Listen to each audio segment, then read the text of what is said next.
લોકો વિડીયો બનાવે છે, કન્ટેન્ટ બનાવે છે, નવું નવું બધું બનાવે છે, મૂકે છે, પછી એમને એવું થાય છે કે કેટલા વ્યૂઝ આવે, 100 વ્યૂઝ આવે, નાસી પાસ થઈ જાય. 100 વ્યૂઝ, ખાલી 100 વ્યૂઝ. તમે એક નેતાને પૂછજો, કાં તો કોઈને ચેરિટી જોઈતી હોય તો એ વ્યક્તિને પૂછજો, લગ્ન વાળા જે લગ્ન કરે છે એમને પૂછજો, અને જે મરે છે એ ઘરમાં મરવા વાળા ઘરવાળાને પૂછજો. 100 લોકો ની સંખ્યા કેટલી મોટી હોય. લોકો જુએ છે 500 વ્યૂ આયા, 200 વ્યૂ આયા, 300 વ્યૂ આયા, 1000 વ્યૂ આયા.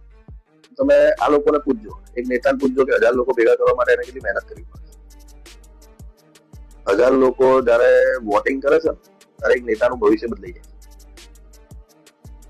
એટલે 100 બી સારા છે, 200 બી સારા છે, 300 બી સારા છે, 1000 બી સારા છે, 10,000 બી સારા છે, મિલિયન્સ બી સારા છે, બધું જ સારું છે. તમે કન્સિસ્ટન્સી પર